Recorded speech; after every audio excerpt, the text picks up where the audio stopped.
Hey, I'm Kenneth Wajda. I'm a professional photographer here in Colorado. Welcome to another one of my weekly photo chats.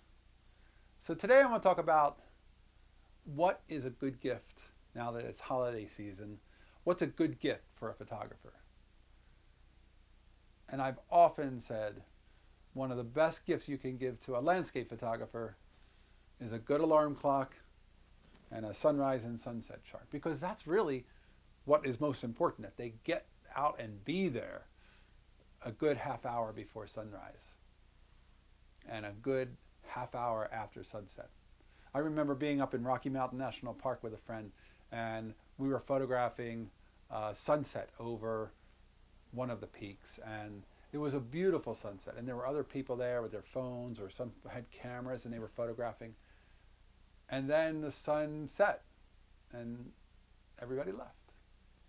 And then the sky turned purple and red and was brilliant. And it made for great photographs that most people weren't getting because they had seen the sun go down, so they assumed it was over. But the great landscape work happens a little bit before sunrise, a little bit after sunset. So you need to know when they are, and that sunrise sunset chart, that's a really good gift. You could laminate it and make it wallet size. That would be something that they could keep with them. That doesn't have to cost anything. The other things you could do is, what are the kinds of gifts that could really help them? I'm not supported by Squarespace or WordPress or any of those web companies, but if they need a website and you have the ability to make that for them, would that be a better gift than a new lens or a new camera? Because you would help them get their work out. And maybe if you know how to build those sites, you could help them. And it doesn't have to cost a lot. It's more about making something that takes them from having nothing to something. Because if they already have a camera and a lens, and you add a lens, well, they already had something and you give them something more. But if they have no website or no gallery or no online place to put their work, now you've given them from nothing to something. The same thing with online classes. Can they benefit from taking classes online or mentoring programs, or what could they do that's not just gear?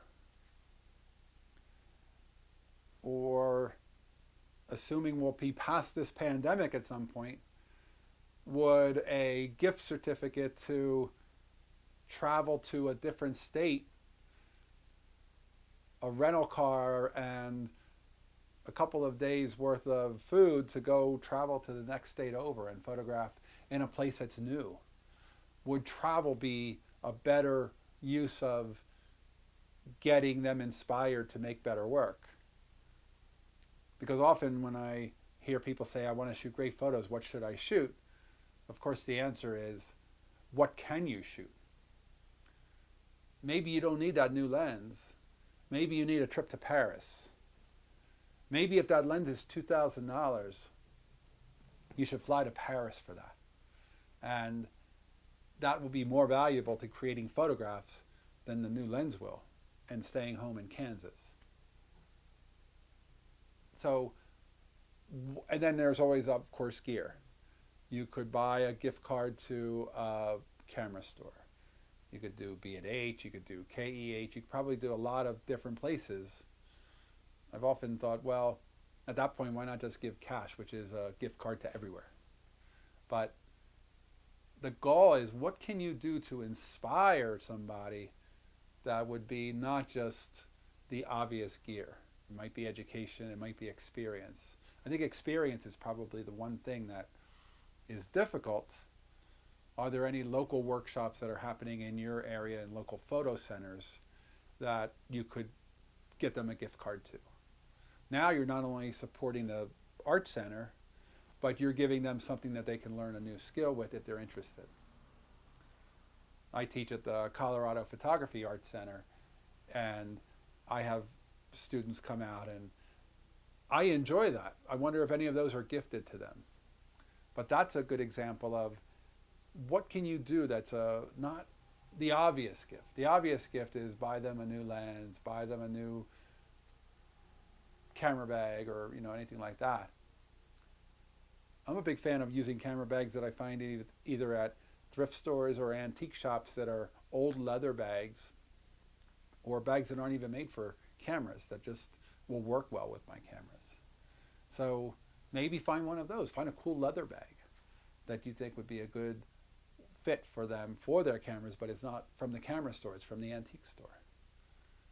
There are a lot of ideas of things that you can do that are a little bit outside of the expected and that don't have to cost a lot of money.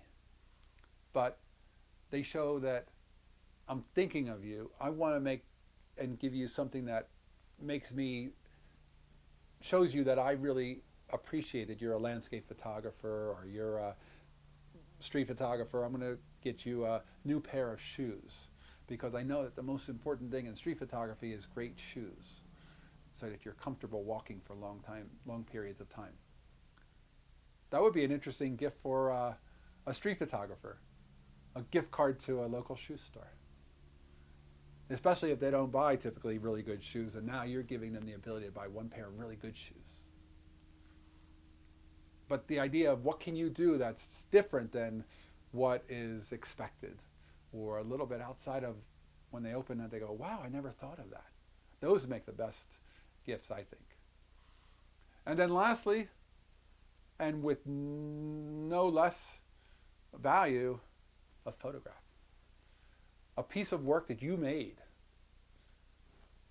My partner, she photographed her friend and made 3 different photographs, 3 different frames, 3 different expressions, and she put them in a single frame, a matted frame that had a space for 3 photographs.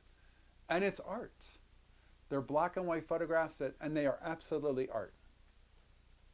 She shot them on HP5 black and white film, made black and white prints, and they are absolutely a work of art that she will gift to her. Your photographs, the one thing I really do not like is when somebody goes, oh, I'm going to give that to them, but I'm not sure if that's enough. That's enough. It's not a game of commerce and weighing how much did something cost. The fact that you made it, the fact that you came up with it, it is enough. And a photograph from you is a real gift because it's something that says, I made this, I thought of you, I finished it, I created it into a frame, and I'm giving it to you ready for display. And that is a true gift. So those are some ideas for what you can do for the holidays, and if you have other ideas that you can share with our viewers, put them in the comments and we'll talk about those too. All right, that's today's photography talk. Happy holidays. If you like these shows and you want to subscribe, hit the subscribe button. If you can support with even a beer or a cup of coffee or a candy cane this time of year, hit the Patreon, and I'll be back next week. We'll talk photography. As always, here's the good light.